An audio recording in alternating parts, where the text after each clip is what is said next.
اظہار فرمائیں۔ نعرہ تکبیر، نعرہ رسالت، اسلام، پاکستان اولیاء کا ہے فیضان، فیضان امیر ملت۔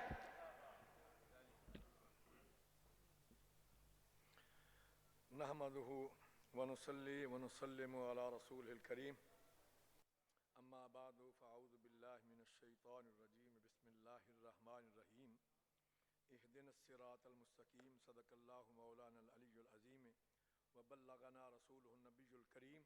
ان اللہ وملائکتہ یصلون علی النبی، یا ایھا الذین آمنوا صلوا علیہ وسلموا تسلیما۔ الصلاۃ والسلام علیک یا سیدی یا رسول اللہ، وعلی آلک واصحابک یا سیدی یا حبیب اللہ۔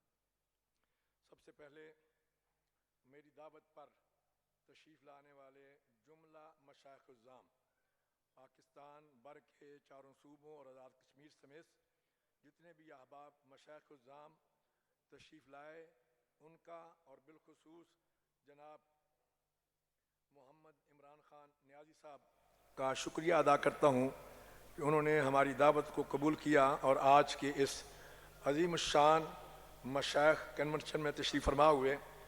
حضرات گرامی قدر، آپ تقریباً 2:30 بجے سے تحریک پاکستان کے حوالے سے علماء کرام کے خطابات سماعت فرما رہے ہیں۔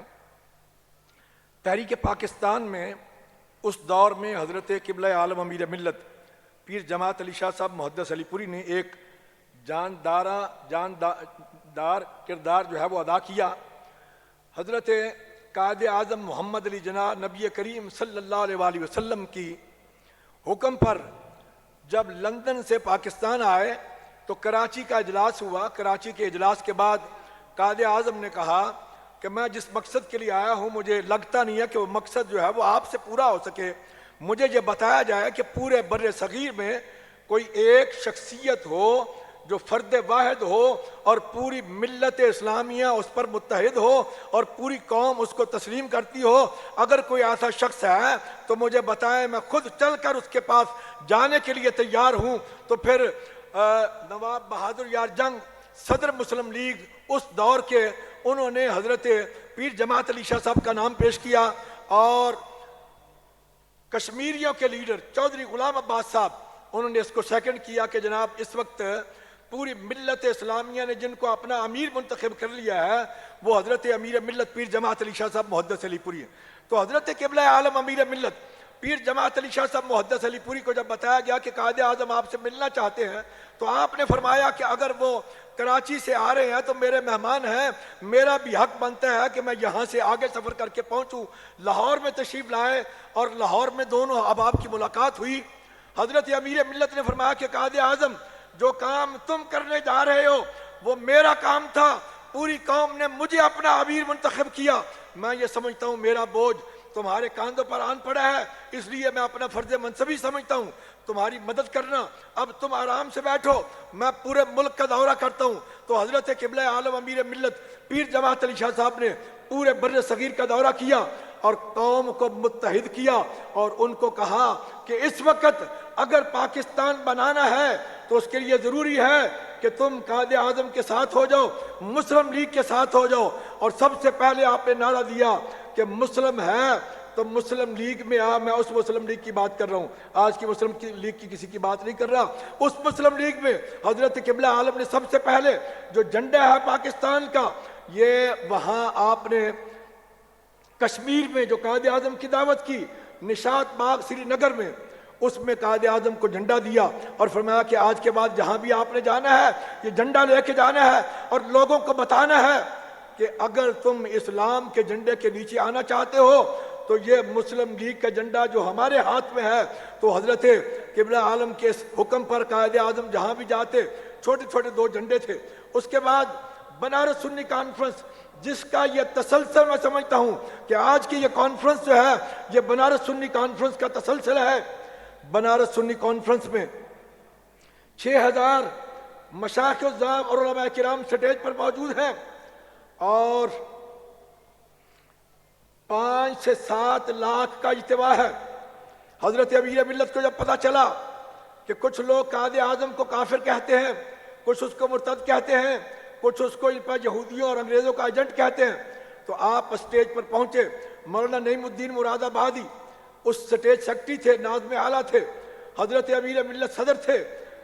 تو حضرت قبلہ عالم نے سپیکر لیا اور سب سے پہلے خطاب فرمایا. آخری خطاب آپ کا 4 گھنٹے کا ہے جو چھپا ہوا ہے, یہ صرف 4-5 منٹ کا خطاب. آپ نے فرمایا لوگوں سن لو, تم قائد اعظم کو کافر کہتے ہو, کوئی اس کو مرتد کہتا ہے, کوئی اس کے جو ہے وہ دین پر آواز اٹھاتا ہے. آپ نے فرمایا کہ تم قائد اعظم کو کافر کہتے ہو, میں اس کو اللہ کا ولی کہتا ہوں. اور آپ نے فرمایا کہ تم اپنی طرف سے کہتے ہو, میں اللہ کے قرآن سے کہتا ہوں. اور آپ نے آیت کریمہ پڑھی, ان الذین آمنوا وعملوا الصالحات سیجعل لهم الرحمن ودا. وہ لوگ جو ایمان لائے, نیک اور اچھے عمل کیے, اللہ تعالیٰ ان کے دلوں میں لوگوں کی محبت ڈال دیتا ہے. آپ نے پورے مجمع سے مخاطب ہو کے فرمایا کہ ہے تم میں سے کوئی شخص ایسا جس کے لیے 9 کروڑ مسلمانوں کے دل میں ایسی محبت ہو جو قائد اعظم کے لیے ہے؟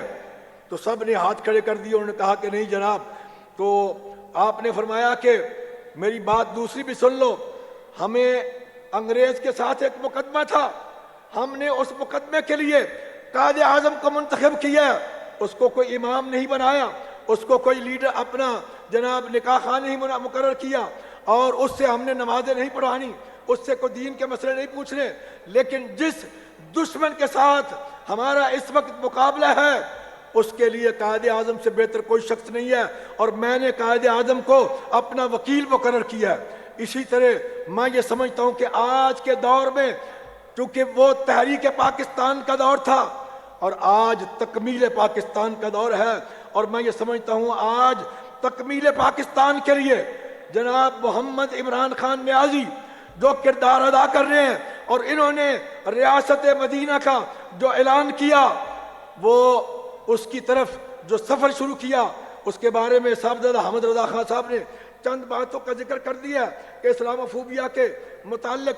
اور میں پوری قوم کو اور پوری ملت اسلامیہ کو یہ بات بتانا چاہتا ہوں کہ بھائی, جس شخص نے اقوام متحدہ میں پوری دنیا کے سامنے یہ بات ہمیں بتائی کہ نبی کریم صلی اللہ علیہ وآلہ وسلم ہمارے دلوں میں ہے اور ان کی محبت ہمارے دلوں میں موجود ہے, یورپ کو پتہ ہی نہیں ہے کہ جب تم حضور کی شان میں گستاخی کرتے ہو تو ہمیں کتنی تکلیف ہوتی ہے. تم اس شخص پر الزام لگاتے ہو, کچھ شرم اور حیا ہونی چاہیے. انشاءاللہ العزیز یہ میری بات آج نوٹ کر لیں, یہ وارثین منبر و محراب بیٹھے ہوئے ہیں, اور یہ وہی آستانوں کے اشخاص بیٹھے ہوئے ہیں جن کے آباء و اجداد نے تحریک پاکستان میں کردار ادا کیا. آج یاد کر لیں, تکمیل پاکستان کے لیے جناب عمران خان نیازی وہی کردار ادا کرنے جا رہے ہیں. اور انشاءاللہ العزیز میں نے خان صاحب کو 5 مہینے پہلے ایک خط دے دیا تھا کہ اللہ نے آپ کو چن لیا ہے اس مقصد کے لیے, اور وہ مقصد آپ سے ہی پورا ہونا ہے. دنیا بے شک جو مرضی کر لے, ادھر کا ادھر ہوتا رہے, لیکن آئندہ آنے والے وزیر اعظم عمران خان نیازی ہیں, اور ان سے اللہ نے جو کام لینے ہیں وہ ان سے ہی لینے ہیں انشاءاللہ العزیز. مجھے چونکہ موقع نہیں ملتا, میں ان کو لیٹر لکھ کے بھیجتے رہتا ہوں, کچھ پیغامات مدینہ منورہ سے ملتے رہتے ہیں جو میں پہنچانے کی کوشش کرتے رہتا ہوں. خان صاحب, یہ مشائخ الزام کا عظیم جمع غفیر پورے پاکستان سے یہ تشریف لائے ہوئے مشائخ الزام, ان کا آپ سے مطالبہ ہے اور دعائیں بھی آپ کے ساتھ ہیں کہ جب آپ دوبارہ وزیر اعظم منتخب ہو جائیں, اور انشاءاللہ العزیز منتخب ہوں گے اور پوری قوت اور طاقت کے ساتھ منتخب ہوں گے, پھر آپ کے راستے میں کوئی چیز رکاوٹ اور حائل نہیں ہوگی. ان کا یہ مطالبہ ہے کہ پاکستان کا مطلب کیا, لا الہ الا اللہ, دستور ریاست کیا, محمد الرسول اللہ. ان کا مطالبہ یہ ہے کہ یہ دستور ریاست جو ہے, نظام مصطفیٰ کا نفاذ جو ہے وہ لازمی ہے, اور اللہ نے شاید آپ سے وہ کام لینا ہے, اس لیے اللہ نے آپ کو دوبارہ منتخب کیا. اور جناب میں یہ بھی عرض کرنا چاہتا ہوں کہ اس وقت جو مختلف بل پاس ہو رہے ہیں, اور اس حکومت نے جو بل پاس کیا, ہم یہ اتنے بڑے حوص سے اس کی مکمل تردید کرتے ہیں, اور ان کو یہ بتانا چاہتے ہیں کہ تم اللہ کے غضب کو دعوت دے رہے ہو. اور قاضی خان صاحب سے یہ گزارش ہے کہ KPK اور پنجاب میں آپ کی حکومت ہے، اور آپ ان کو بھی کہیں کہ یہاں اپنے حکومت میں پارلیمنٹ میں اس بل کے خلاف جو ہے وہ قراردادیں جو ہے وہ منظور کریں. اور میں یہ سمجھتا ہوں کہ اس وقت جو پنجاب کی حکومت نے ختم نبوت کے حوالے سے جو کردار پہلے بھی ادا کیا ہے اور اب بھی جو کردار ادا کیا جا رہا ہے، میں یہ سمجھتا ہوں کہ اس کے پیچھے خان صاحب کا ہاتھ ہے، اور خان صاحب کی وجہ سے آج ختم نبوت کے حوالے سے ان کی جو مساجد ہیں ان پر لکھ دیا گیا ہے. حضرات گرامی قدر، مشائخ الزام چونکہ پاکستان کی نظریاتی سرحدوں کی حفاظت مشائخ الزام کا حصہ ہے، اس کے وارث وہ ہیں، اور پاکستان کی ملکی سرحدوں کی حفاظت پاکستان کی مسلح فورسز جو ہیں وہ کر رہی ہیں، وہ ان کا حصہ ہے. اس لیے جناب ختم نبوت کے حوالے سے بھی جو خان صاحب کا کردار ہے وہ ازہر من الشمس ہے. اس لیے حضرات گرامی قدر، میں خان صاحب کو بار دیگر مبارکباد بھی پیش کرتا ہوں کہ جس طریقے سے انہوں نے پاکستان کا مقدمہ لڑا ہے، اور انشاءاللہ العزیز ان قریب وہ وقت آنے والا ہے کہ خان صاحب سے اللہ نے یہ کام لینا ہے. اللہ تعالیٰ میرا آپ کا حامی ناصر ہو. میں ایک مرتبہ پھر آپ تمام احباب، مشائخ الزام، علماء کرام اور بالخصوص خان صاحب اور ان کی جملہ ٹیم کا شکریہ ادا کرتا ہوں کہ جو ہماری دعوت پر تشریف لائے.